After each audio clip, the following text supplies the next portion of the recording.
começar a nossa meditação nesta noite, vamos agradecer ao Senhor pela sua providência, pelo seu cuidado, por tudo que Deus tem feito em nossa vida.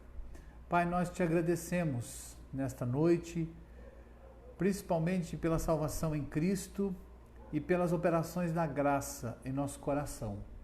Te louvamos porque o Senhor tem nos dado o teu Espírito, tem nos dado entendimento da tua palavra, e nós estamos reunidos aqui nesta noite para estudar um pouco mais das Escrituras Sagradas e tirar proveito para o nosso coração, consolo para a nossa alma, fortalecimento para o nosso espírito. E tudo isso nós temos na meditação da tua palavra. Eu peço que o Senhor abençoe os meus irmãos, cada pessoa que está nesse momento reunido para estudar a palavra do Senhor, que o Senhor possa abençoar poderosamente o coração de cada um deles. Nós entregamos o nosso estudo ao Senhor, em nome de Jesus. Amém. Meus irmãos, vamos abrir a nossa Bíblia, você que tem uma Bíblia aí, no texto de 2 Crônicas, capítulo 32. 2 Crônicas 32. Eu tenho procurado falar nesses tempos, já vai fazer 3 meses de pandemia que nós estamos vivendo. Eu tenho falado sobre encorajamento, o encorajamento que vem da palavra do Senhor. Nós somos encorajados pela palavra. Então eu tenho procurado buscar em textos que encorajam o povo de Deus. E 2 Crônicas é um desses textos. E eu quero ler para vocês nesta noite. Depois dessas coisas e dessa fidelidade, veio Senaqueribe, rei da Síria, entrou em Judá, acampou-se contra as cidades fortificadas e intentou apoderar-se delas. Vendo, pois, Ezequias que Senaqueribe vinha e que estava resolvido a pelejar contra Jerusalém, resolveu, de acordo com os seus príncipes e os seus homens valentes, tapar as fontes das águas que havia fora da cidade, e eles o ajudaram. Assim, muito povo se ajuntou e taparam todas as fontes, como também o ribeiro que corria pelo meio da terra, pois diziam: por que viriam os reis da Síria e achariam tantas águas? Ele cobrou ânimo, restaurou todo o muro quebrado e sobre ele ergueu torres, levantou também o outro muro por fora, fortificou a Milo na cidade de Davi e fez armas e escudos em abundância. Pôs oficiais de guerra sobre o povo, reuniu-os na praça da porta da cidade e lhes falou ao coração, dizendo: sede fortes e corajosos, não temais, nem vos assusteis por causa do rei da Síria, nem por causa de toda a multidão que está com ele, porque um há conosco, maior do que o que está com ele. Com ele está o braço de carne, mas conosco o Senhor nosso Deus, para nos ajudar e para guerrear nossas guerras. O povo cobrou ânimo com as palavras de Ezequias, rei de Judá. Amém. O rei é Ezequias, ele é rei de Judá, e no texto que nós lemos, o texto começa dizendo que apesar de toda essa fidelidade, veio Senaqueribe, rei da Síria, contra Judá. Ezequias era um rei temente ao Senhor. Se nós lermos a história de Ezequias, nós vamos ver que ele procurou buscar ao Senhor e obedecer ao Senhor em todo o tempo da sua vida. Ezequias foi um homem temente ao Senhor. E coisas ruins acontecem com os crentes. Essa é a primeira ideia. Porque apesar de toda a fidelidade, Senaqueribe acampou contra Judá e contra Jerusalém. Então Deus permite que algumas coisas aconteçam contra o povo de Deus, contra os servos do Senhor, porque Ele quer fortalecer a nossa fé. Porque Ele quer mostrar realmente o que tem no nosso coração. Porque Ele quer nos fazer mudar em algumas áreas da nossa vida.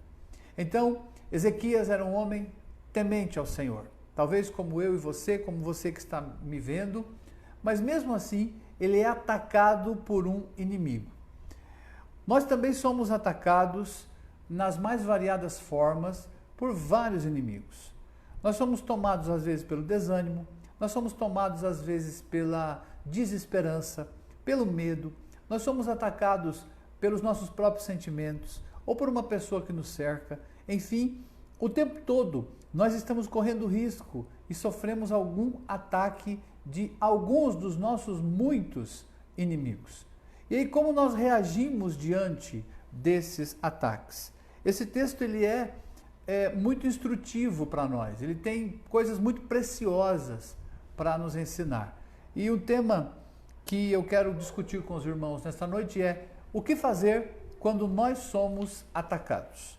Mesmo você sendo um crente fiel, temente ao Senhor, uma pessoa que está vivendo aos pés do Senhor, que lê a Bíblia, que ora, que está em comunhão com a igreja, que é um homem, uma mulher de testemunho, mas mesmo assim, em algumas circunstâncias, nós somos violentamente atacados. Senaqueribe, rei da poderosa Síria, veio contra o povo de Deus, veio contra o rei Ezequias e contra todo o Judá. E o que eles fizeram? E o que nós podemos aprender com esse episódio registrado aqui em 2 Crônicas 32? Primeiro, nós não devemos dar nada para o inimigo. A primeira lição que fica é esta: nós não temos que dispor nada para o inimigo. A primeira coisa que Ezequias faz é tapar as fontes de água. Veja o versículo 6. Então eles resolveram tapar as fontes de água, versículo 3. E porque eles disseram, no versículo 4, por que os reis da Síria viriam e achariam tantas águas? A água é vital para nós. Naquela época não era diferente. Os exércitos precisavam de água para os cavalos, para os soldados, para a manutenção do exército. E se um exército fosse abastecido por água, significava que ele estava sendo fortalecido. Então Ezequias resolve não fortalecer o exército inimigo. E o que é dar munição para o inimigo? O que é dispor algumas coisas para o inimigo? A Bíblia diz no livro de Romanos, capítulo 6, que nós não devemos dispor nada para a carne. Nós não devemos entregar os nossos membros ao pecado para sermos escravos do pecado. O nosso inimigo, como diz a palavra de Deus em 1 Pedro 5, está em derredor procurando alguém para devorar. Quando eu e você damos alguma coisa para o inimigo, seja uma falta de perdão, seja falando mal de alguém, seja cometendo um pecado ou vivendo numa atitude pecaminosa, com um pensamento pecaminoso, uma língua pecaminosa, seja um pensamento soberbo, nós estamos nesse momento dando munição para os nossos inimigos. Ezequias, ele optou por tapar as águas, por não dar nada para o inimigo, porque ele queria que o inimigo sofresse. Então nós também não precisamos dar nenhum tipo de munição para os nossos inimigos. A primeira coisa que eu vejo nessa história é que nós não devemos dar os nossos membros, os nossos pensamentos, a nossa língua, não devemos entregar ao pecado, como diz a palavra de Deus. Uma coisa comum que pode acontecer é alguém que chega para você e pergunta sobre alguém, diz assim, o que você acha dessa pessoa? E às vezes a pessoa está perguntando para você porque ele quer ouvir a sua opinião e algumas vezes vai até falar para a pessoa que você disse aquilo, disse alguma coisa dela. Isso é oferecer a nossa língua como munição para os nossos inimigos. Quando nós nos calamos, quando nós fechamos a nossa boca, como Davi disse em presença, eu não vou falar nada, vou fechar minha boca. No outro texto ele diz, eu preciso que Deus coloque guarda na porta dos meus lábios, para eu não vir a falar nada. Então, Ezequias tapa as fontes de água. Ele não quer que o inimigo seja alimentado, ele não quer que o inimigo tenha água, ele não quer dar provisão para o inimigo. Às vezes nós somos os nossos inimigos, nós mesmos somos os nossos maiores inimigos. E às vezes nós damos munição para que o inimigo trabalhe. Seja numa palavra, seja num julgamento, alguma coisa que nós falamos de alguém, uma crítica que nós damos de alguém, nós estamos dando munição para o inimigo. Mas veja só, mais para frente, depois que Ezequias tapa as fontes de água, versículo 5 diz que ele cobrou o ânimo. E a segunda lição é, quando nós somos atacados, além de nós não darmos munição para os inimigos, nós precisamos restaurar o nosso ânimo. É a segunda ideia. Em todo ataque, nós precisamos estar animados. Porque quando uma pessoa fica desanimada, ela já perdeu toda a batalha. Quando uma pessoa está desanimada, ela está vencida pelo seu próprio desânimo. E nós somos animados pela palavra do Senhor. Jesus disse: tem de bom ânimo. Nós encontramos essa expressão de Jesus falando para os discípulos quando eles estavam no mar, quando viram Jesus andando sobre as águas, quando estiveram com medo, quando Jesus estava no último dia com eles, naquela quinta-feira, antes de ser morto, ele disse: no mundo passais por aflições, mas tem de bom ânimo. Então a segunda lição que fica para nós, nessa história de Ezequias, é que nós devemos aprender a restaurar o nosso ânimo. Uma pessoa desanimada é uma pessoa que perdeu, é uma pessoa que morreu, é uma pessoa que está completamente entregue às circunstâncias da vida. Restaure o seu ânimo. E como nós podemos fazer isso? Nós restauramos o nosso ânimo voltando-se para as promessas do Senhor. Se volte para as promessas da palavra. Releia a Bíblia, analisando cada vez que Deus promete alguma coisa para você. Marque esse texto, anote esse texto e diga: Senhor, enche o meu coração com a tua promessa e com o teu ânimo. Um texto que eu gosto muito, que recupera sempre o meu ânimo, é Isaías 41, quando o Senhor fala: não temas, eu sou contigo. Não temas, vermezinho de Jacó, eu estou contigo. Então o Senhor sabe da nossa fragilidade e a promessa da palavra restaura o nosso ânimo. Uma outra coisa importante também para restaurar o nosso ânimo é quando nós temos irmãos de fé que gostam de nos encorajar. Você já ficou perto de pessoas que te encorajam? Como é precioso isso! Pessoas que te animam, pessoas que te lembram das promessas do Senhor, pessoas que concentram a atenção nas grandezas de Deus e não na amplitude dos problemas. É muito bom, é muito precioso nós termos encorajadores por perto. E eu desafio você a ser o encorajador do seu irmão. Eu desafio você a encorajar alguém nessa semana, a ligar para alguém, a mandar uma mensagem, um áudio, seja o que for, um vídeo dizendo: o Senhor está com você. Relembre as promessas da palavra e empreste a sua língua para Deus. Você não tem noção de como é poderoso, como tem poder quando nós lemos um versículo para alguém. Quando nós lemos a palavra tem poder, mas quando nós emprestamos a nossa boca para o Senhor e lemos um versículo para alguém, seja numa ligação telefônica, seja numa mensagem, isso anima o coração das pessoas. Então fique perto de encorajadores, seja você o encorajador. Aprofunde-se na palavra e busque esse encorajamento de irmãos de fé, irmãos que estão caminhando com você. Então, a segunda lição é: restaure o seu ânimo. Primeiro, não dê nada para o inimigo. Tape as fontes. E segundo, restaure o seu ânimo. A pergunta que não quer calar é: você está desanimado? O que faz te desanimar? Fuja dessas ciladas que te desanimam. Às vezes nós ouvimos notícias e essas notícias têm o poder de nos desanimar. Então volte-se para a palavra, volte para perto de pessoas encorajadoras e restaure o seu ânimo. Mas tem mais. A terceira lição, quando nós somos atacados, é que nós temos que restaurar as nossas defesas. Veja o que Ezequias faz no versículo 5. Ele cobrou o ânimo, restaurou todo o muro quebrado, sobre ele ergueu torres, levantou outro muro por fora, fez escudos em abundância, pôs oficiais sobre o povo, reuniu-os na praça e falou ao coração deles. Então o que Ezequias fez aqui? Ele restaurou as defesas. Ele estava diante de um inimigo, o muro tinha uma parte quebrada, ele restaurou esse muro, ele colocou escudos, e eu entendo que essa restauração de defesa é que nós precisamos vigiar mais na nossa vida para ver o que está errado, que brechas existem no nosso coração, que por ali o inimigo pode ter vitória na nossa vida. Quais são as brechas que podem nos levar ao desânimo? Onde o muro precisa ser restaurado? A palavra de Deus diz que o escudo da fé faz parte da armadura do cristão. O escudo da fé é quando nós cremos no Senhor e com essa fé nós vencemos qualquer coisa. Nós temos força para vencer qualquer coisa. Então Ezequias levanta um muro de defesa.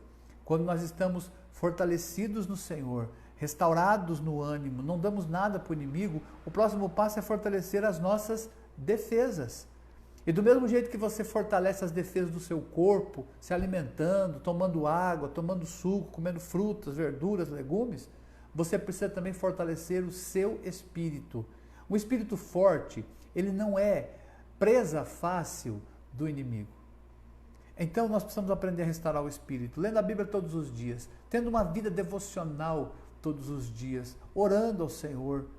A Bíblia diz em Hebreus capítulo 12 que nós devemos chegar ao trono da graça para buscar socorro em ocasião oportuna. Então, às vezes eu vou ao trono da graça e eu não estou precisando de nada, mas eu tenho que ir ao trono da graça diariamente, sempre, constantemente, porque quando o dia mal chegar, de acordo com Efésios capítulo 6, eu estarei protegido pelo Senhor. Então eu preciso restaurar as minhas defesas. Você sabia que existem pessoas que não têm defesa nenhuma no coração?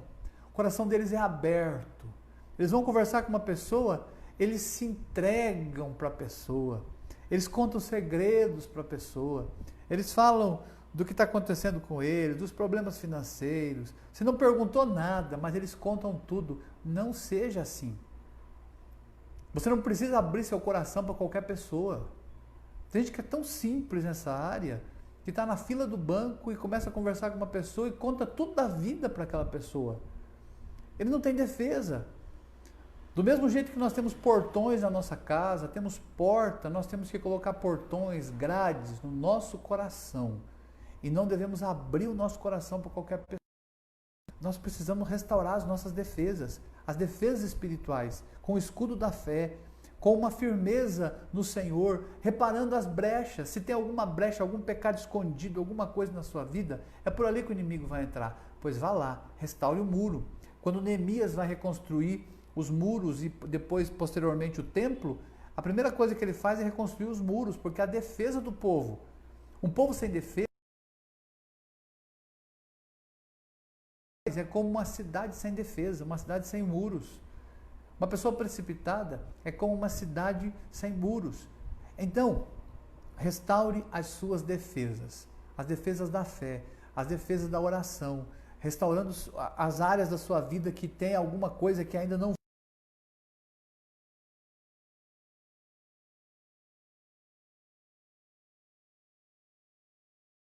Você precisa fazer isso imediatamente. Diga, Senhor, eu entrego a minha vida, eu entrego o casamento, eu entrego as finanças. Tem pessoas que entregam tudo ao Senhor, menos as finanças. Outros entregam tudo, menos a língua.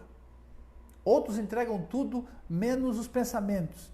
Nós precisamos entregar tudo. Restaurar as nossas defesas significa consagrar tudo nas mãos do Senhor. E não deixar nada, absolutamente nada de fora.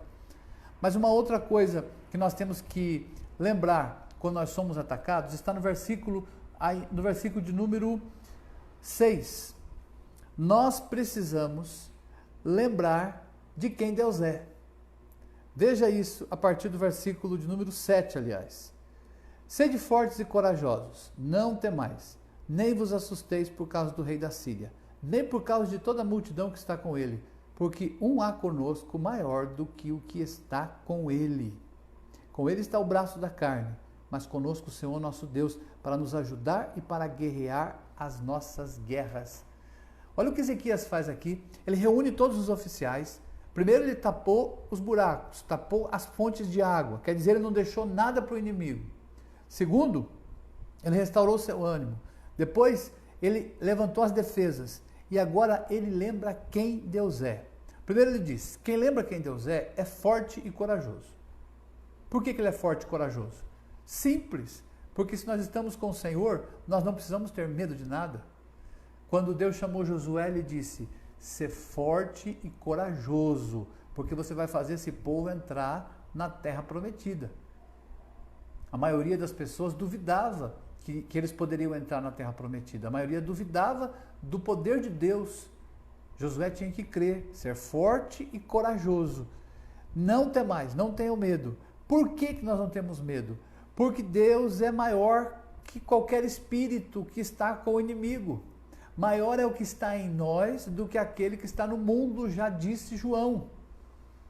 O apóstolo João disse que Nós temos que lembrar que maior é o Espírito que está em nós do que o Espírito que está no mundo. Porque o Espírito que está no mundo é o Espírito do anticristo, é o Espírito das trevas.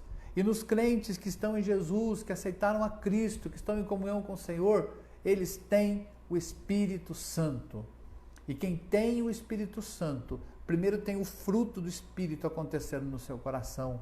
Amor, alegria, paz, paciência, bondade, fidelidade, mansidão, domínio próprio. Ele também não tem medo, porque a Bíblia diz que onde há o amor de Deus, o verdadeiro amor lança fora todo medo. Ele não tem insegurança, porque ele tem fidelidade, confiança no Senhor. Seu coração é inteiro do Senhor. Ele é íntegro em servir ao Senhor, em receber do Senhor toda a promessa da palavra. Então nós precisamos concentrar em quem Deus é, lembrando que maior é o Senhor do que qualquer opressão, do que qualquer luta, do que qualquer notícia ruim, do que qualquer situação que nós enfrentamos nesse mundo. O Senhor é maior do que o desemprego, Deus é maior do que a doença, Deus é maior do que crises que você enfrenta no seu casamento, Deus é maior do que os problemas que você tem com seus filhos. O Espírito Santo é maior do que essa pandemia que nós vivemos. Então, maior é o que está em nós do que aquele que está no mundo. Confie nisso. Depois, o inimigo zomba de Deus, zomba dos servos de Deus. No versículo 10, no versículo 13, no versículo 10, ele zombou da confiança que eles tinham no Senhor. Ezequias lembrou muito bem, no versículo 8, o Senhor está conosco para guerrear as nossas guerras. É interessante que ser crente não significa que nós não temos guerras para enfrentar. Todos nós temos alguma guerra. Todos os dias você tem que enfrentar um gigante, uma guerra, vencer uma guerra. Mas o Senhor está conosco para guerrear nossas guerras. Isso faz toda a diferença. O Senhor está conosco para nos fortalecer nas batalhas da vida, nas muitas batalhas da vida. Então no versículo 10, o inimigo afronta a confiança deles. Ele diz assim: Senaqueribe, rei da Síria, disse: em que confiais vós? Da mesma forma, nós também somos zombados pelas circunstâncias, pelos inimigos, pelas provas, pelas tentações que nós vivemos. E aí nós ficamos questionando, como que é a minha confiança no Senhor? Nós confiamos no Senhor. No versículo 13, ele diz assim: vocês não sabem, ele falando para o povo de Deus, vocês não sabem que os deuses das nações não puderam impedir a minha ação?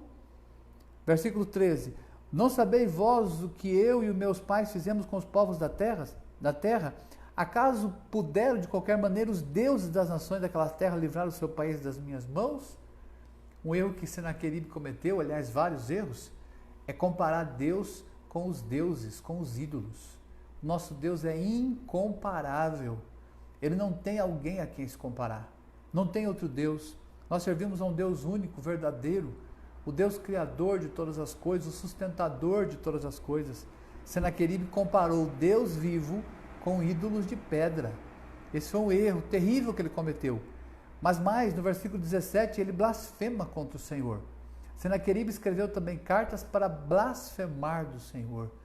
Ele está cavando a própria sepultura. Primeiro ele provoca o povo de Deus, ele vem contra o povo de Deus. Depois ele compara Deus com os ídolos. E agora ele blasfema contra o Senhor. E aí então Deus começa a trabalhar. É interessante que a partir do versículo 21, a Bíblia diz que Deus mandou um anjo. Então o Senhor enviou um anjo, e o texto de 2 Reis 18, nessa mesma situação aqui, você vai ver o número das pessoas que foram feridas pelo anjo. Lá em 2 Reis nós lemos que um anjo feriu 185 mil homens. Já pensou se viessem 2 anjos? Quando Deus quer fazer alguma coisa, Ele manda um anjo só. E esse anjo forte feriu de uma só vez 185 mil homens. O exército fugiu, Senaqueribe fugiu, e lá na sua terra ele foi morto. Quando ele voltou lá para a Síria, ele foi morto pelos próprios filhos. Então o que nós aprendemos aqui é que Deus mandou o seu anjo e Ele continua mandando os seus anjos para guerrear as nossas guerras. Nós não estamos sozinhos. Você não está sozinho em tempo algum da sua vida. Confie no Senhor. Recobre o seu ânimo. Primeiro, faça com que a sua vida não dê nada para o inimigo, não dê nenhum tipo de provisão para o inimigo, não dê nenhum motivo para o inimigo atacar a sua vida. Restaure o seu ânimo nas promessas da palavra. Restaure suas defesas. Concentre-se em quem é Deus, lembrando, maior é o que está em vós do que aquele que está no mundo. Que espírito você tem? Paulo diz lá para Timóteo, Deus não tem dado para nós espírito de covardia, mas espírito de moderação, de amor, de temor. Nós não temos medo do mundo, nós não temos medo do curso que o mundo está tomando. Nós não temos medo das circunstâncias, das situações que sobrevêm na nossa vida.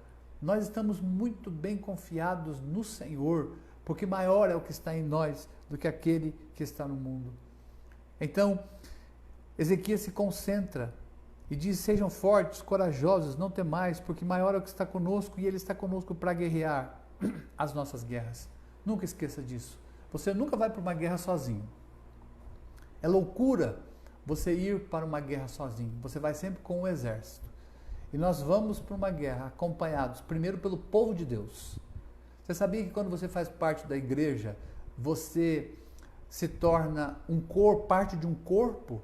E você tem irmãos de fé que oram por você, que intercedem por você, e você nunca está sozinho? Talvez você está sozinho neste momento, mas saiba que se você faz parte do povo de Deus, você faz parte de um exército, você faz parte do povo da fé. Você é um corpo e Deus cuida de você, cuida da sua igreja. E a Bíblia diz que se você faz parte da igreja, as portas do inferno não prevalecem contra você, porque você faz parte da igreja. Não é a igreja templo. Por exemplo, o nosso templo aqui está fechado há 3 meses, vai fazer 3 meses. A poeira só, desolador. Mas eu sei que o inimigo não tem poder contra a igreja, que sou eu, que é você. Então, as portas do inferno faz parte de um povo vencedor. Isso é precioso. Então você não está sozinho. Outra coisa, você é cuidado pelos anjos do Senhor. Veja aqui, se Deus mandou um anjo e feriu 185.000, qual que é o problema que você enfrenta que Deus não pode intervir e resolver? Eles estavam cercados pelo inimigo, mas Deus mandou um anjo só, que matou 185.000. Descanse no poder de Deus. Concentre a sua atenção em quem Deus é, porque Ele é maior do que qualquer espírito deste mundo. Ele é maior que o espírito do anticristo, ele é maior que o espírito de iniquidade que ronda o nosso mundo, ele é maior que o espírito do materialismo, do ateísmo, do homossexualismo, o espírito do feminismo. O Espírito Santo é maior do que qualquer espírito que ronda a nossa vida, que nos ameaça com as suas ideias, com as suas ideologias. Maior é o Espírito Santo que está em nós. O Senaqueribe, o inimigo aqui de Ezequias, zombou da confiança que eles tinham. Que confiança é essa que vocês têm? Comparou Deus com os deuses. Blasfemou contra o Senhor. E então, versículo 20, o que Ezequias faz? Veja aí. Porém o rei Ezequias e Isaías, o profeta, filho de Amós, oraram por causa disso e clamaram ao céu. Olha que coisa interessante para concluir a nossa meditação. Quando você for atacado, não esqueça de orar, clamar ao céu. Clame ao céu pela sua casa. Clame ao céu pela sua família. Clame ao céu pelos seus filhos. Não deixe de orar pelas pessoas que Deus te deu. Não deixe de orar pela situação que você está vivendo. Ezequias não tinha força para enfrentar Senaqueribe. O exército da Síria era poderoso, era armado. Eles tinham um poderio militar muito grande. Então, quando nós somos atacados por um inimigo grande, poderoso, só nos resta orar. O crente ora sempre. Ele ora quando o inimigo é pequeno e ora quando o inimigo é grande. A oração é dirigida ao mesmo Deus. E Deus age, destruindo inimigos pequenos e inimigos grandes, porque para Deus não há grandes ou pequenos inimigos. Quando alguém se opõe à igreja de Cristo, quando alguém se levanta contra a honra do Senhor, já é um inimigo do Senhor. E Deus combate, Deus guerreia as nossas guerras. Então a atitude de Ezequias de orar é a mesma atitude que nós precisamos ter quando nós estamos sendo atacados. Orar o tempo todo, dizendo, Senhor, toma conta, da minha vida. Toma conta das circunstâncias que me rodeiam, das águas que têm subido e me sufocam. Toma conta da ansiedade, da preocupação, do medo que eu tenho com os meus filhos, o futuro dos meus filhos, o futuro da minha família. Será que nós vamos ficar doentes? Será que vai acontecer alguma coisa muito desagradável conosco? Não tenha medo. Maior é o que está em nós do que aquele que está no mundo. Ore, clame ao céu e desfrute do livramento do Senhor. O livramento do Senhor está presente na vida da igreja. Deus livra seus filhos. O mesmo Deus que mandou um anjo poderoso, que matou 185 mil soldados assírios, é o mesmo Deus que nós servimos hoje. Então só nos resta descansar no Senhor, aquietar o nosso coração e desfrutar das promessas do Senhor. Qual é a sua guerra? Qual é o seu inimigo? Você precisa restaurar seu ânimo, suas defesas, você precisa se concentrar em quem Deus é, você precisa orar mais. Lembre-se, nós precisamos de tudo isso que nós vimos aqui em Ezequias. E o Senhor, com toda certeza, há de livrar o seu povo, de restaurar o seu povo, de cuidar do seu povo, porque a palavra diz que Ele cuida do seu povo como a menina dos seus olhos. Vamos orar? Vamos agradecer a Deus pela presença dEle, pelos seus anjos poderosos que Ele tem posto em nossa vida, pelo Espírito Santo, esse Espírito que é maior do que qualquer outra coisa, maior é o que está em nós do que aquele que está no mundo. Vamos orar? Senhor, te agradecemos pela Tua palavra que animou o nosso coração nessa noite. Do mesmo jeito que Ezequias foi atacado pelo rei da Síria, nós também somos atacados pelos mais diversos inimigos. O desânimo, o medo, a ansiedade, a preocupação, pessoas que não entendem a nossa fé, pessoas até da nossa própria família que não nos entendem, mas o Senhor está conosco e maior é o Senhor do que qualquer outra coisa, de qualquer outro espírito.